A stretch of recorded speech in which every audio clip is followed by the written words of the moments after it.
So hello welcome once again friends on this channel बेसर talks. जैसे कि हम लोग पढ़ रहे हैं बायोस्टैटिक्स एंड रिसर्च मेथोडोलॉजी। ठीक है, फर्स्ट यूनिट चल रही थी। पहला मैंने कंप्लीट कर दिया, introduction part, statistic, biostatistic, frequency distribution मैंने कंप्लीट कर दिया था। ये रहा पूरा नोट्स। ठीक है, सारा मैंने शेयर कर दिया है वीडियो में। अगर आपने वो वीडियो नहीं देखा है तो जाकर चैनल की प्लेलिस्ट पर, मेरे चैनल की प्लेलिस्ट पे आकर आप देख सकते हैं, सारे वीडियोस आपको अवेलेबल हो जाएंगे। ठीक है, आज हम बात करेंगे सेकंड पार्ट पर, मेजर ऑफ सेंट्रल टेंडेंसी। इसकी सारी नोट्स मैं आपके लिए लाया हूँ। इसमें देखिए कुछ क्वेश्चंस हैं तो वीडियो लंबी बन सकती है। आपको समझा देंगे कैसे क्या क्वेश्चन पूछे जाते हैं और क्या क्या क्वेश्चंस इंपॉर्टेंट है, इसमें क्या पढ़ना है क्या नहीं पढ़ना है। ठीक है, सारी चीज़ें मैं आपको क्लियरली बताऊँगा। ठीक है, तो आपसे एक निवेदन है कि आप वीडियो के एंड तक देखिएगा, तभी आपको ये पूरा वीडियो समझ में आएगा मैं क्या बताना चाह रहा हूँ। ठीक है, और आगे आपने एक काम और करना है, अगर चैनल पर पहली बार हो, वीडियो ऐसे ही लगातार पाने के लिए, अपडेट रहने के लिए ज़रूर चैनल को सब्सक्राइब करें, बेल आइकन को दबाएं। पता ही आपको क्या कैसे करना पड़ता है। चलिए स्टार्ट करते हैं वीडियो को। सबसे पहले आज हम बात करेंगे मेजर ऑफ सेंट्रल टेंडेंसी। देखिए इसमें एकदम ईजी लैंग्वेज में है।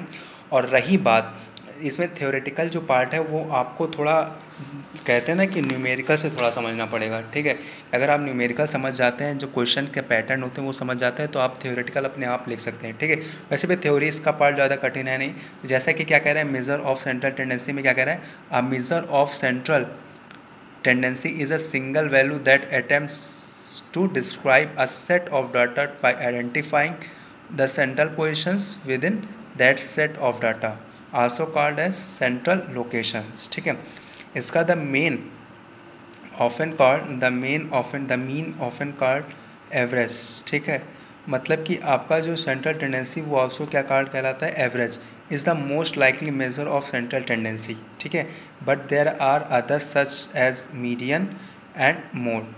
ठीक है, तो इसमें देखिए क्या पढ़ना है आपको, अभी आगे बताते हैं। ठीक है, अब इसके ऑब्जेक्टिव क्या हैं, चलिए देखते हैं।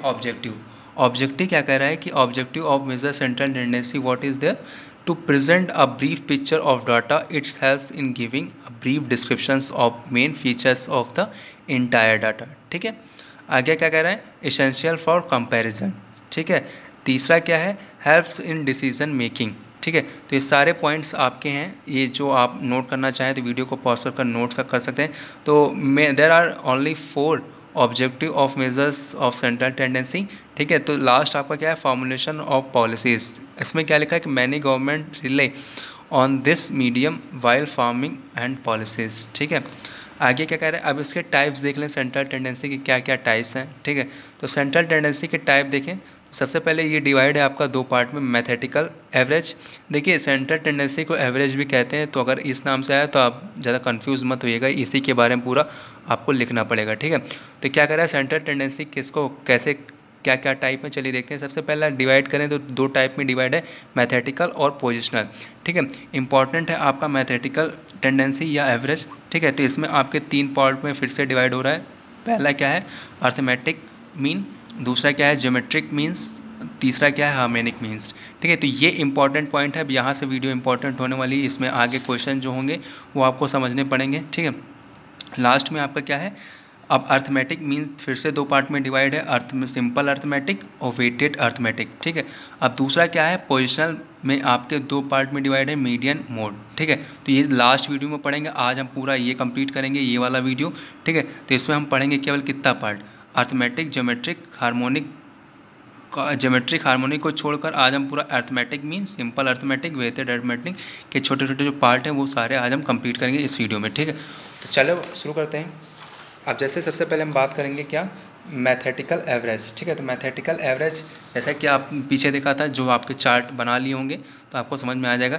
अब इसमें क्या कह रहा है, मैथेटिकल एवरेज में आपका पहला आता है अर्थमेटिक मीन। ठीक है, पहला क्या है, चलिए मैं आपको दिखाता हूँ। यहाँ पे क्या है, मैथेटिकल एवरेज में आपका आता है अर्थमेटिक मीन। तो इसका मतलब क्या है, इसमें कैसे क्या क्वेश्चन पुट अप होते हैं, चलिए देखते हैं। तो इसमें क्या कह रहा है, arithmetic mean is the most common used major of central tendency. ठीक है, ये कॉमन है जो एवरेज को नापने में काम आता है। ठीक है, its value is obtained by dividing the sum of value of various item. ठीक है, in a series by number of total item. ठीक, सिंपल से पॉइंट है। आगे क्या कह रहा है, arithmetic mean further divided into 2 types. अब अर्थमेटिक मीन जो ऑलरेडी डिवाइडेड था वो फिर से 2 पार्ट में डिवाइडेड है, किसमें, अ सिंपल अर्थमेटिक मीन्स और दूसरा क्या है, वेटेड अर्थमेटिक मीन्स। ठीक है, तो सिंपल अर्थमेटिक मीन्स में क्या कह रहा है कि the simple arithmetic mean of a set of value is obtained by dividing the sum of value in the number of value in the set. It is denoted by X और A M. ठीक है, x कहो या A M कहो, बात एक ही है. किसको डिनोट करता है? सिंपल अर्थमेटिक मीन को. ठीक है, इसकी कैलकुलेशन देखें तो calculation of mean in individual series और अनग्रुप डाटा. ठीक है, तो अनग्रुप डाटा और इंडिविजुअल सीरीज में अगर देखा जाए तो इसका कैलकुलेशन आपका 3 पार्ट में होता है: डायरेक्ट, शॉर्टकट और स्टेप डेविएशन मेथड. ठीक है, तो इन तीनों पार्ट में आपका पूरा कैलकुलेशन आपके दिखाएंगे. तो सबसे पहले हम बात करेंगे डायरेक्ट मेथड. ठीक है, अब यहाँ पर एक चीज़ पॉइंट आपको ध्यान में रखने वाली, कैलकुलेशन मीन इन किस में? इंडिविजुअल सीरीज़ या अनग्रुप डाटा. इसके बाद आएगा ग्रुप डाटा. पहले हम पढ़ेंगे अनग्रुप डाटा का कैलकुलेशन. तो अनग्रुप डाटा जो है वो आपके 3 पार्ट में डिवाइडेड है: डायरेक्ट, शॉर्टकट और स्टेप डेविएशन मेथड. ठीक है, कि कैलकुलेशन इसमें की जाती है. अब डायरेक्ट का जो मेथड है उसका ये आपको फॉर्मूला दिया गया है, गिवन है. ठीक है, तो सबसे पहले हम बात करेंगे डायरेक्ट मेथड में क्या कह रहा है. Late x1, x2, x3, x4, xn तक गया है be in n values of the variable x, then the arithmetic means A M X bar is equal to sum of values upon total number of total n of the values. ठीक है, आगे क्या लिखा है? Sigma, ये sigma x upon n is equal to x1 plus x2 plus x3 xn, ऐसे करते करते आपका xn तक गया अपॉन n. देखिए इसमें अभी समझ में नहीं आ रहा है, लेकिन अभी आप जब क्वेश्चन देखेंगे तो आपको ये समझ में आ जाएगा कैसे क्या क्वेश्चन है. देखिए एग्जांपल देखिए, तो एग्जांपल में क्या कह रहा है? The birth of 6 babies. ठीक है, तो 6 बच्चों का जो बर्थ हुआ है आर क्या है? 2.0, 2.40, 2.4, 2.6, 3.1, 3.4 and last is your 2.6 kg. Find the mean birth weight. ठीक है, तो फाइंड क्या करना है? Mean birth weight. तो इसमें कैसे फाइंड करेंगे? तो इसका फॉर्मूला आपका पीछे गिवन था. जैसे ये देखिए यहाँ पर फॉर्मूला गिवन था, इसी के अकॉर्डिंग आप जब इसमें फार्मूला पुटअप करेंगे तो जैसे कि आपका फॉर्मूला क्या था? A M equal to sigma X upon N. ठीक है, इजल टू क्या था? x1 plus x2 plus x3 plus x4 करते करते xn तक जाएगा. ठीक, इन्फिनिटी तक. अपॉन क्या हो जाएगा? n. तो हियर अब n इजल टू क्या है? 6. n is equal to number of baby कितने हैं? 6. तो ये आपका n हो गया. और ये जो है 2.0, 2.4, 2.6 ये क्या है? x1, x2, x3, x4, x5. ठीक है, ये इसकी डिजिट है. आप क्या फॉर्मूले में इस सारे को पुटअप कर दो. ठीक है, तो A M is equal to X bar X में क्या हो जाएगा? तो x1 की जगह आपका 2.0 आ जाएगा, x2 की जगह 2.4, 2.6, इसको सब प्लस कर देंगे, अपॉन 6 कर देंगे, तो आपका आंसर आ जाएगा ये 16.0 अपॉन 6. ठीक है, इसको जब डिवाइड करेंगे तो आपका आंसर आ जाएगा 2.667 किलोग्राम. ठीक है, तो ये आपके इस तरह से सॉल्यूशन निकलते हैं. ठीक है, अब दूसरा फार्मूला क्या होगा? एक हो गया हमारा क्या था? Direct method. ठीक है, दूसरा क्या है? Shortcut method. तीसरा हम बात करेंगे स्टेप डेविएशन. तो दूसरा क्या है? Shortcut method. शॉर्टकट मेथड में क्या कर रहा है बेटा कि इसका जो फॉर्मूला ये सिंपल सा आप याद रखो. ठीक है, सबसे पहला फॉर्मूला आप याद रखो, उसके बाद इसके डेविएशन फॉर्म जो है, जैसे कि बार एक्स मतलब क्या होता है? Arithmetic means. डी मतलब क्या होता है? डेविएशंस. ठीक है, और डी इज इक्वल टू क्या होता है? X minus x. ठीक है, तो d x. A is equal to assumed mean. N मतलब number of data. Sigma d मतलब सम ऑफ डेविएशंस. ठीक है, तो इसमें क्वेश्चन क्या कह रहा है? अब दूसरा क्वेश्चन आ गया कि find the arithmetic means if x 101. ठीक है, 106, 125, 150, 110. ठीक है, तो ऐसे क्वेश्चंस हैं. ठीक है, अब इसका सॉल्यूशन देखिए गिवन है. अब सॉल्यूशन इसका कैसे करना है? इसमें आपके n की वैल्यू कितनी दी गई? Find the mean of 1. अब n की वैल्यू आप कैसे निकालेंगे? देखिए n कितने हैं? कितने नंबर्स ऑफ x दिए गए? 1, 2, 3, 4, 5. तो n की वैल्यू क्या हो जाएगी? 5. a 110 दिया है, मतलब कि a मतलब क्या? a मतलब आपका एज्यूम, मतलब एज्यूम कर लेना कि यहाँ कोई एक डिजिट ले लेना. तो इसमें सबसे बीच वाली वैल्यू, तो इसमें सबसे बीच वाली वैल्यू आई थिंक यही है 110. तो सबसे बीचौली वैल्यू कहते हैं ना कि बीच की कोई वैल्यू उठा लो और उसको एज्यूम कर लो कि हाँ यही, इसी से सबको सब कुछ करना है. ठीक है, तो मैंने एज्यूम कर लिया 110 को. ठीक है, एक डिजिट मैंने ले ली, एज अ लिया जाता है क्वेश्चन सॉल्व करने के लिए. ठीक है, अब इसका फॉर्मूला हम क्या कराएंगे? इसका बार ग्राफ बनाएंगे. जब ग्राफ बनाएंगे तो x d is equal to x minus A, क्या निकालना है, अर्थमेटिक मीन्स, ठीक है। तो अर्थमेटिक मीन्स मतलब कि एक्स निकालना है ना, अर्थमेटिक मीन्स।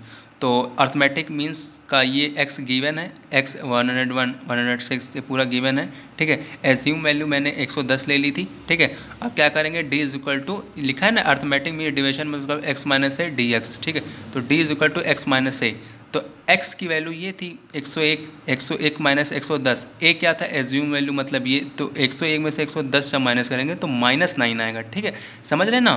तो इसी तरह पूरा हम कैलकुलेशन करेंगे। 106 मतलब कि क्या 106 x की वैल्यू और माइनस क्या है ए क्या है 110, 106 में से 110 माइनस करते हैं तो 4। इसी तरह पूरा करते करते लास्ट में जब सिग्मा डी डेविएशन निकालेंगे तो आपका ओवरऑल 42 आएगा, ठीक है। उसके बाद हम फॉर्मूले में इसको पुट कर देंगे सिग्मा डी को, तो A M is equal to bar sigma bar X is equal to A plus sigma D upon N, ठीक है। तो इसको जब पुट करेंगे तो ए की वैल्यू क्या है, एज्यूम वैल्यू क्या है 110 प्लस 42 कैसे आया, 42 आपका सिग्मा डी है, ठीक है। 5 कैसे आया, 5 आपका क्या है नंबर ऑफ एक्स, ठीक है। तो n हो गया आपका 5। तो इसको जब करेंगे सॉल्व तो आपका लास्ट में आएगा 1.118.4, ठीक है। तो ऐसे आपको क्वेश्चन सॉल्व करने, ये क्वेश्चंस आते हैं, इंपॉर्टेंट है, ठीक है। तो वीडियो लंबा हो रहा है तो आप धैर्य बनाए रखिएगा, क्योंकि अगर आपको सारे सवाल समझने हैं तो आपको देखना सारा पड़ेगा, क्योंकि ये इंपॉर्टेंट है वीडियो, तो इसलिए आपको देखना पड़ेगा। चलिए देखते हैं तीसरा स्टेप डेविएशन मेथड। तो स्टेप डेविएशन मेथड में बेटा क्या कर रहा है, आपको ये सिंपल सा फॉर्मूला याद करना है। सबसे पहले आप नोट डाउन करते चलिए, जैसा मैंने लिखा है 2 कॉपी पेस्ट करिएगा, ठीक है। तो क्या होगा, पूरा डिनोशन फॉर्म दिया है, ठीक है, ये आप पूरा नोट डाउन करिएगा। मैं बताने का टाइम नहीं क्योंकि वीडियो लंबा हो रहा है, आप समझदार हैं, आप इसको लिखिए, पूरा कॉपी करिए। उसके बाद क्वेश्चन में आइए, क्वेश्चन हम समझा देते हैं। क्वेश्चन क्या कह रहा है, देखिए कौन सा मेथड पढ़ रहे हैं, स्टेप डेविएशन मेथड। तो find out the mean step deviation method from the following data marks, ठीक है। तो ये मार्क्स आपके डाटा गिवन है कि नंबर ऑफ मार्क्स x 20 40 60 80 100, ठीक है। तो ऐसे एक गया है। तो let A is equal to क्या ले लेंगे 60, ठीक है। एज्यूम वैल्यू कहते हैं ना कि एज्यूम वैल्यू हम क्या ले लेंगे 60 एंड आई क्या ले लेंगे 20। देखिए आई हमारा क्या हो जाएगा 20। अब देखिए आई मतलब क्या, आई मतलब क्लास इंटरवल, ठीक है। क्लास इंटरवल मतलब कि स्टार्टअप की वैल्यू, ठीक है। तो हमने स्टार्टअप की वैल्यू ले ली 20, ठीक है, जैसा कि यहाँ पर गिवन है 20 40 60 80। अच्छा समझो आप समझा रहे हैं आपको। देखिए यहाँ पर क्लास इंटरवल का मतलब क्या समझ रहे हैं, 20 plus 20 40 plus 20 is equal to 60 plus 20 is equal to 80 plus 20 is equal to 100। ऐसे मतलब बीच बीच में कितने मिनट का लंच हो रहा है, 20 प्लस 20 प्लस 20 प्लस 20 का लंच हो रहा है, ठीक है, मिनट का। तो ऐसे समझ लो आप। तो आई इज इक्वल टू क्या, कितनी गैपिंग है, 20 की गैपिंग है। आई इज इक्वल टू मतलब कि क्लास इंटरवल, समझ रहे हैं। अब देखिए एक्स की वैल्यू सबसे पहले पुट कर दी, एक्स की वैल्यू क्या थी 20 60। ऐसे ग्राफ बनाना है आपको, ठीक है, समझ रहे हैं। ऐसे आप ग्राफ ध्यान में रखिए कि क्वेश्चन सॉल्व करते समय आपको इस तरह ग्राफ ड्रा करना है, फिर आपका डेविएशन निकालना है, फिर आपको इसको फॉर्मूले में पुट कर देना है, फिर लास्ट में आपका आंसर निकल जाना है, ठीक है। तो आप इसको समझ चुके हैं, डेविएशन मैंने बता दिया लास्ट के पिछले वीडियो में, पिछले इन द सेंस इस पेज में, ठीक है। तो फिर से बताया दे रहे हैं, जैसे मैंने आपने फटाफट में बता दे रहा हूँ कि पूरी वैल्यू पुट की, एक्स की वैल्यू सारी आगे, डेविएशन मतलब डी इंटू एक्स, ठीक है। तो 20 डी एक्स निकालने के लिए आपका 20 माइनस 60 मतलब एज्यूम वैल्यू, ठीक है। तो एक्स क्या है, एक मिनट, जैसे कि यहाँ पर हमने क्या किया था, ये वाली d is equal to x minus A, ठीक है। तो d is equal to deviation निकालेंगे, d is equal to x minus A होता है, जैसा कि आपको पता है। तो x आपका क्या होगा 20 माइनस 60, a क्या है आपका 60, 20 की वैल्यू मैंने एज्यूम कर ली कि हाँ 60 मैंने एज्यूम करनी, इसी से सबको माइनस कर देना है, ठीक है। इसको इससे 60 से सब माइनस कर देना, तो जो आंसर आएगा वो n इज इक्वल टू 5। आपको ये भी पता है कि 1 2 3 4 5 6 5 n है, तो नंबर ऑफ एक्स कितने हैं 5, ठीक है। अब इसको प्लस करने के बाद जो आएगा आपका वो लिख देना है। उसके बाद मेन तो यही है, स्टेप डेविएशन क्या करें, ये आप फॉर्मूला ध्यान में रखिएगा। स्टेप डेविएशन निकालने के लिए आपको डी एक्स अपॉन आई करना पड़ता है, ठीक है। तो डी एक्स की वैल्यू क्या है 40, ठीक है, ये वैल्यू माइनस 40 अपॉन 20, आई की वैल्यू क्या है 20। तो इसको जब डिवाइड करेंगे तो आपका 2 आएगा, ठीक है। तो ऐसे करते करते आप पूरा यहाँ तक आ जाना है, और इधर की जो संख्या बचेगी उसको प्लस माइनस करके जो बचेगा वो आंसर आएगा। तो इसका आंसर क्या आ रहा है 0 आ रहा है, ठीक है। तो ऐसे करते आप ध्यान से समझिएगा, समझ में आ जाएगा, ठीक है। उसके बाद डी एक्स आपका क्या निकला, डेविएशन मेथड क्या निकला आपका 0। तो इसको इसमें पुट करेंगे तो 0/5 इज इक्वल टू 20, तो आपका आ गया 60, ठीक है। तो इसको प्लस करेंगे 6 चौको 4 0 0, ठीक है, और फिर 60 बच जाएगा, ठीक है, क्योंकि 0 को 4 से इंटू करेंगे तो 0 आएगा, ठीक है। चलिए नेक्स्ट अब आएंगे सिंपल अर्थमेटिक मीन्स, ठीक है। अभी तक मैंने क्या बात की थी, ग्रुप डाटा, ठीक है, सिंपल अर्थमेटिक मीन्स के अनग्रुप डाटा की बात की थी, अब हम बात करेंगे ग्रुप डाटा की, ठीक है। तो ग्रुप डाटा में भी 3 मेथड होते हैं, डायरेक्ट मेथड, इनडायरेक्ट मेथड और कौन सा मेथड था, डायरेक्ट, इनडायरेक्ट और अर्थमेटिक शॉर्टकट मेथड, ठीक है। तो चलिए देखते हैं सबसे पहले डायरेक्ट मेथड। डायरेक्ट मेथड में क्या करें, फिर से वही चीज़ फार्मूला आ जाएगा। तो आपका क्या करेंगे, to calculate mean follow the procedure, step क्या आएगा, the value of each item x is multiplied by its frequency f and take its total and say fx, ठीक है। ये सारे स्टेप दिए हैं, आपको नोट करने हैं, इसी के अकॉर्डिंग आपके सारे क्वेश्चंस लगने हैं, ठीक है। तो इसका फॉर्मूला दिया है किसका, डायरेक्ट मेथड का। देखिए यहाँ पे कुछ चेंजेस आएंगे स्टेप में, ठीक है, जैसा कि वहाँ पे हो रहा था 2 कॉपी, ऐसा नहीं होगा, कुछ चेंजेस आएंगे तो आपको ध्यान में रखना है। चलिए एग्जाम्पल समझते हैं, आप पहले इसको नोट डाउन करिए तब आप ये क्वेश्चन पर आएगा एग्जाम्पल, ठीक है। हम डायरेक्ट एग्जाम्पल समझ आ रहे हैं क्योंकि टाइम ज़्यादा हो रहा है, 15 मिनट का वीडियो ऑलरेडी बन चुका है। चलिए देखते हैं, calculate the mean following data, ठीक है। तो आपका ये चार्ट दिया है, ग्राफ दिया है कि एज और चाइल्ड, इतने एज के बच्चे 18 से 20 एज के बच्चे 18 हैं, 21 से 23 एज के बच्चे 20 हैं, 24 से 26 एज के बीच बच्चे 32 हैं, ठीक है। तो ये आपका ग्राफ दिया है, ठीक है। अब एक चीज़ आपको याद रखनी पड़ेगी कि मिड वैल्यू निकालने के लिए आपका जो फॉर्मूला होता है lower limit upon upper limit, lower limit plus upper limit upon 2, ठीक है। तो ये आपको फॉर्मूला अपने कॉपी में लिख लेना है, इसी के अकॉर्डिंग आपका ये मिड वैल्यू निकलेगा और ये चार्ट बनेगा। तो चार्ट में बनाने के लिए सबसे पहले आपको क्लास इंटरवल रखना है। क्लास इंटरवल मतलब क्या, ये जो आपका है, ठीक है, 18 से 20, 21 से 23, ये आपके क्लास इंटरवल है, ठीक है। अब मिड वैल्यू सबसे पहले हम निकालेंगे, तो मिड वैल्यू निकालने के लिए सब यहाँ पे जो स्टेप है वही फॉलो कर रहे हैं, ठीक है। द वैल्यू स्टेप सेकंड क्या कह रहे हैं, make the sum of frequency that is f, ठीक है। स्टेप 3 क्या है, यूजिंग फार्मूला फाइंड मीन, ठीक है। तो ये आपको फार्मूला करके लास्ट में आप पुट करेंगे। तो ये देखिए यहाँ पर फार्मूला पुट है, तो कैसे ये रेशियो निकला, ये इसको निकालने के लिए fx निकालने के लिए ये सब तड़िंग करना पड़ रहा है, ठीक है। इतना बवाला करने के लिए काहे कर रहे हैं, ये fx की वैल्यू निकालने के लिए, ठीक है। तो चलिए इस बवाले में पढ़ते हैं। तो सबसे पहले इसको निकालने के लिए सबसे पहले हम क्लास इंटरवल डालेंगे। क्लास इंटरवल मतलब ये जो पूरा लिखा है यहाँ पर गिवन है वो ऐड करेंगे। उसके बाद मिड वैल्यू निकालने के लिए जैसे कि मैंने फॉर्मूला बता दिया, तो लोअर लिमिट में हम क्या वैल्यू पुट करेंगे, अपर लिमिट में क्या वैल्यू पुट करेंगे। देखिए लोअर लिमिट मतलब अब देखो ऊपर वाले जो लोअर लिमिट मतलब 18, अपर लिमिट मतलब 20, ठीक है। तो लोअर लिमिट मतलब 18 प्लस 20 अपॉन 2 जो था, ठीक है। तो 18 20 जब इसको डिवाइड करोगे प्लस माइनस करोगे तो आपका 19 आएगा। इसी तरह आप पूरा निकाल लीजिएगा, पूरा रेशियो निकला है, ठीक है। मिड वैल्यू निकल जाएगी, ठीक है। यहाँ पर मिड वैल्यू निकल गई। उसके बाद एफ कैसे निकालेंगे, तो एफ़ का फॉर्मूला आपका गिवन है। ये 18 कैसे आया, F18, F21, F32, ठीक है, F7, F100, ठीक है। तो ये F की वैल्यू कैसे आई, ठीक है। तो इसको बताने के लिए हम आपको बता रहे हैं कि आपका F आया बेटा, ठीक है। F की वैल्यू आपकी यहाँ पे देखिए गिवन है। F की वैल्यू क्या है, 18, 20, 32, 7, 2, 1, ठीक है। यहाँ पर F का मतलब गिवन होगा, मेक सम ऑफ फ्रिक्वेंसीज, ठीक है। तो फ्रिक्वेंसी कितनी है, चाइल्ड 18, चाइल्ड कितने हैं 18 से 20 के एज के हैं, तो ये फ्रिक्वेंसी है उसकी, ठीक है। तो F की वैल्यू गिवन है।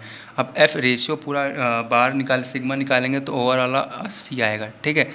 तो आगे देखते हैं Fx निकालने के लिए, Fx मतलब कि F इंटू एक्स, ठीक है। तो F क्या था 18 इंटू एक्स की वैल्यू क्या आई थी 19, ठीक है। तो 18 इंटू 19 342, ठीक है।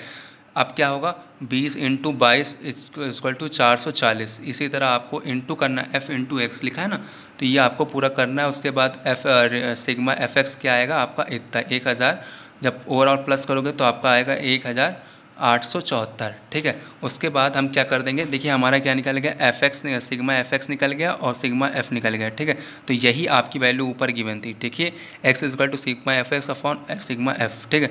तो इसको पुट कर देंगे 28,874 अपॉन 80, ये पुट करेंगे तो आपका आंसर आएगा 23.4 इंच, ठीक है। तो ये वीडियो काफ़ी इंपॉर्टेंट है आपके लिए, तो लाइक ज़रूर करिएगा क्योंकि मेहनत लग रही है। और उसके बाद हम बात करेंगे शॉर्टकट मेथड। आप शॉर्टकट में मेथड में क्या होगा, फॉलो स्टेप, ये फिर से फॉलो स्टेप करने हैं, ये आपका फॉर्मूला गिवन है। उसके बाद आपके एग्जांपल हैं, एग्जाम्पल में आपको इस फार्मूला के अकॉर्डिंग आपको लिख देना। सबसे पहले आप नोट कर लीजिएगा ये पूरा सिस्टम, ठीक है। उसके बाद चलिए एग्जाम्पल लिखते हैं। तो following the distribution data of calculate the mean by using shortcut method, ठीक है। शॉर्टकट मेथड पढ़ेंगे तो बाय यूजिंग शॉर्टकट मेथड्स के द्वारा आप ये फॉर्मूला ध्यान में रखिएगा। उसके बाद ये आपको चार्ट दिया रहेगा, फिर से वही क्वेश्चन उठा दिया गया। उसके बाद ये पूरा रेशियो मिड वैल्यू निकालेंगे, फिर क्लास इंटरवल वाला बवाल पालेंगे, फिर एफ की वैल्यू ये पूरी गिवन है, ठीक है। फिर डी एक्स निकाल लेंगे 19 - 18, ठीक है। डी एक्स निकालने के लिए आपको क्या करना पड़ता है पता है? 19 - 18 की मतलब क्या? 28 क्या? 28 व्हाट? 28 इन द सेंस मतलब देखिए यहाँ पर ऊपर देखिए कैलकुलेट डेविएशन, मतलब डी एक्स डेविएशन जैसा कि मैंने बताया था इज इक्वल टू क्या होगा? x - a। तो x की वैल्यू आपकी गिवन है, क्या है? x की वैल्यू आपकी 19 है। ए क्या है? एज्यूम वैल्यू कोई कर लेंगे, तो ए हमने 28 एज्यूम कर ली, ठीक है। तो इसमें से हमने 28 वैल्यू एज्यूम कर ली, क्योंकि 28 एक ऐसी वैल्यू है जो बीच में है, ठीक है। ना कोई ज़्यादा है ना कोई बीच में है, ना ज़्यादा है ना कम है, ठीक है। तो 28 की वैल्यू एज्यूम करके मैंने क्या कर दिया? सबको माइनस कर दिया, ठीक है। तो इसको जब माइनस किया तो आपका ये आंसर्स आ रहा है, माइनस में आ रहा है, कुछ प्लस में आ रहा है, ठीक है। यहाँ पर जब f की वैल्यू निकाली थी तो मैंने सिग्मा f की वैल्यू को प्लस कर लिया, टोटल आया आपका 80, ठीक है। D F x F D x का क्या होगा? अब एफ डी एक्स का क्या है? f into D x. तो f का वैल्यू क्या है? 18 × 9, तो आएगा आपका 162, 20 × 6 120, ठीक है। तो इसी तरह आपको मल्टीप्लाई करके आपके माइनस में आंसर आ जाएंगे। उसके बाद आपका FDX निकल जाएगा -366, ठीक है। उसके बाद इसको आप फॉर्मूले में पुट करके पूरी वैल्यू पुट करके आपका ओवरऑल आंसर आ जाएगा, ठीक है। तो ये हो गया आपका शॉर्टकट मेथड। नेक्स्ट आएगा आपका step deviation method. Last is your step deviation method. तो ये थोड़ा टफ है और ये लास्ट है। इसी के बाद हम करते हैं आपका एंड आज का वीडियो, ठीक है। तो स्टेप डेविएशन मेथड में फटाफट से आप सिंपल सा फिर से 2 कॉपी करना है, स्टेप कॉपी करना है, ठीक है। आपको ये याद रखना है कैलकुलेट डेविएशन में आपका होगा dx = x × a, ये आपको याद रखना है। तो ये सारे स्टेप आपको ध्यान में रखने हैं हर एक मेथड में, ये फार्मूला आपको ध्यान में रखना है हर एक मेथड में। उसके बाद आपका एग्जाम्पल दे दिया जाएगा। क्वेश्चन देखिए, क्वेश्चन आएंगे आपके कॉपी में तो आपको वही करना रहेगा, ठीक है। तो आपके जो क्वेश्चन आएंगे क्वेश्चन के अकॉर्डिंग आपको सारे आंसर करने हैं कि क्या पूछा जा रहा है। स्टेप डेविएशन मेथड किसके मेथड के द्वारा ग्रुप है या अनग्रुप है, ठीक है। तो ये ध्यान में आपको रखना। तो ये देखिए क्वेश्चन है, थोड़ा टफ क्वेश्चन है, ये थोड़ा बड़ा भी है, ठीक है। तो आप ध्यान से समझेंगे, समझ में आ जाएगा। चलिए मैं समझाता हूँ, ठीक है। तो क्या कह रहा है? From the following distributions of marks obtained by 50 students in quantitative methods calculate arithmetic mean, ठीक है। तो ये आपका चार्ट गिवन है, मार्क्स नंबर ऑफ स्टूडेंट, ठीक है। तो marks more than 10 50, more than 20 46, ठीक है। Number of student 50 student more than 10 marks पाए हैं, 46 स्टूडेंट मोर देन 20 मार्क्स पाए। तो ये चार्ट आप समझ सकते हैं, ठीक है। तो hence here the data given is cumulative form, मतलब ये क्यूमुलेटिव फॉर्म में दिया है। First we convert it into simple frequency distribution, मतलब ये आपको इसमें कन्वर्ट करना है जो कि simple frequency distribution. We have क्या क्या है हमारे पास? i = 10, ठीक है। i = क्या है आपका? 10 की रेशियो में चल रहा है ना। तो i मतलब क्या?